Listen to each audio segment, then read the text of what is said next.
आगे उनकी भी किस्में हैं। मसलन बाज फरिश्ते वो हैं कि जिनको अल्लाह ताला ने पानी बरसाने पर रखा हुआ है।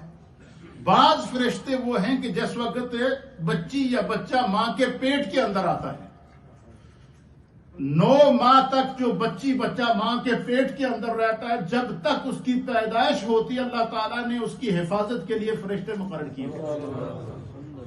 रवायात के अंदर आता है, हदीस के अंदर आता है कि जब बच्चा मां के पेट के अंदर जब नुत्फा होता है, जब वो 40 दिन के अंदर होता है, तो फरमाया कि एक फरिश्ते की ड्यूटी लग जाती है कि इसकी शक्ल सूरत बनाओ कि ये किस सूरत पर पैदा होगा, इसकी शक्ल कैसी होगी, इसका चेहरा कैसा होगा, इसकी आंखें कैसी होंगी, इसके हाथ कैसे होंगे, इसके पांव कैसे होंगे, इसका जिस्म कैसा हुआ। फरमाया ये खुदाबंदे को जब तक बच्ची बच्चा पैदा नहीं होता 9 महीने तक फरिश्ते उसकी हिफाजत करते हैं।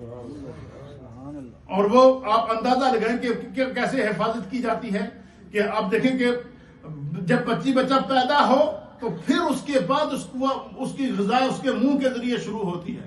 जब तक वो मां के पेट के अंदर रहता है उसकी ग़िज़ा अल्लाह ताला नाफ के जरिए, मां की नाफ का और उसकी नाफ का कनेक्शन होता है।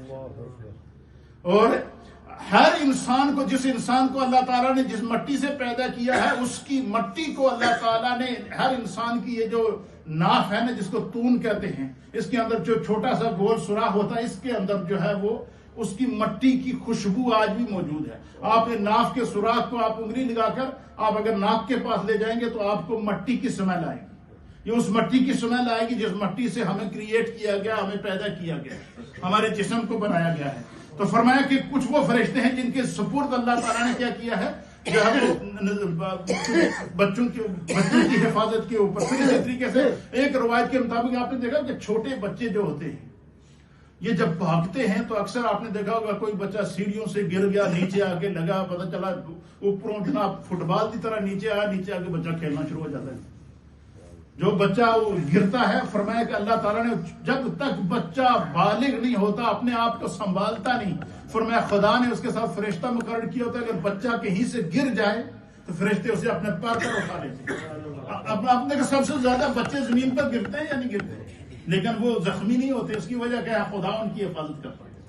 तो इसी तरीके से जब वो कुछ बारिश बरसाने वाले हैं, कुछ जो है वो परेशानियों में लोगों के काम आते हैं। हदीस के अंदर आता है, इमाम फखरुद्दीन राजी रहमतुल्लाह अलैह तफसीर कबीर में लिखा है कि हजरत अब्दुल्लाह इब्न अब्बास लिखते हैं कि अगर कोई बंदा सफर में हो, तो उस दौर में तो पैदल सफर होते थे ना, आजकल तो हम गाड़ियों के ऊपर सफर करते हैं, तो किसी जंगल में चला जाए, वीराने में चला जाए, रास्ता भूल जाए, पता न चले किधर जाए, तो फरमाया वो खड़ा होकर कहे, क्या कहे, वो खड़ा होकर ऐलान करे कि आयुनोनी इबाद अल्लाह यरहमुकुमुल्लाह, ए अल्लाह के बंदो मेरी मदद करो, खुदा तोड़े थे रहम करे।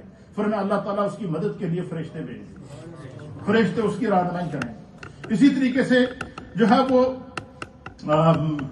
फरिश्तों के मुतालिक हमारा अकीदा क्या होना चाहिए कि फरिश्ते अल्लाह और बंदों के दरमियान वास्ता हैं, वसीला हैं, राबता हैं, अल्लाह और उसके रसूलों के दरमियान भी।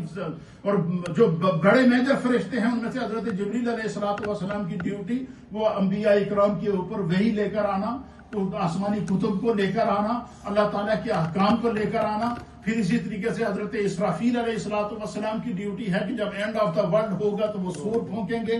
और फिर इसी तरीके से हजरत इजराइल अलैहिस्सलाम, उनकी ड्यूटी अल्लाह ताला ने लगाई है कि वो जो है वो रूह कब्ज करते हैं। इसके ऊपर भी बड़ी ईमान अफरोज हदीस हैं कि हजरत जिब्रील की ही ड्यूटी इजराइल अलैहिस्सलाम की रूह कब्ज करने की ड्यूटी क्यों लगी, किसी और की क्यों ना लगी।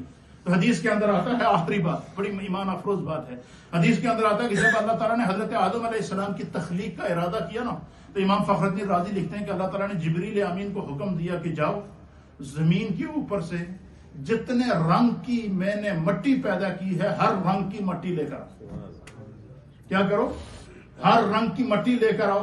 तो हजरत जिब्रील अलैहिस्सलाम अल्लाह के हुक्म से जमीन पर उतरे ना, तो जमीन से मट्टी जब इकट्ठी करने लगे तो जमीन ने उनको रोक दिया। उनसे कहा जी कि आप मेरे वजूद से मट्टी उठा रहे हैं, और क्यों उठा रहे हैं। आपने फरमाया कि अल्लाह ताला ने तेरे वजूद से मखलूक पैदा करनी है, इंसान पैदा करना है। तो जब जमीन ने कहा कि फिर क्या होगा, तो उन्होंने जिब्रील अलैहिस्सलाम ने कहा कि उसमें से जो नेक होंगे वो जन्नत में जाएंगे, اور جو گناہگار ہوں گے، منکر ہوں گے تو وہ جہنم میں ڈالے جائیں گے۔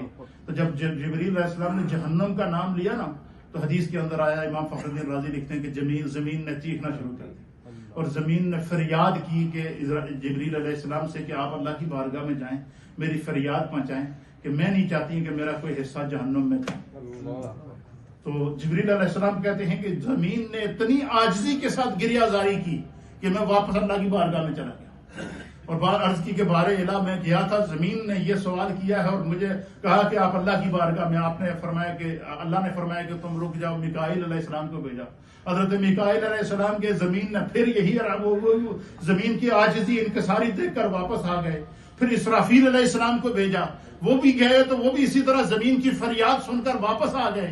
اب اسرائیل علیہ السلام کو جب بھیجا نا تو اسرائیل علیہ السلام کے ساتھ زمین نے یہی مکالمہ کیا، تو انہوں نے زمین سے کہا کہ میں تھوڑی گل سنا یا اللہ دی سنا، میں تے خدا دے حکم دا پابند ہاں، لہذا تو ناراض ہوئے یا راضی ہوئے میں تو وہی کام کرنا جڑا میرے رب نے حکم دیتا ہے۔ میں البتہ تیری عاجزی، تیرا پیغام اللہ دی بارگاہ میں پہنچا چھوڑا گا، لیکن میں مٹی ضرور لے کے جاؤں گا۔ آپ نے پھر وہاں سے مٹی اٹھائی اور وہ لے کر اللہ کی بارگاہ کے اندر گئے، تو پھر اللہ تعالیٰ نے حضرت اسرائیل علیہ السلام کی ڈیوٹی لگائی کہ آپ نے روح قبض کرنی۔ اس کے اوپر اب یہ احادیث ہیں، تو صرف اتنا آپ کو بتانا چاہتا ہوں کہ ہمارے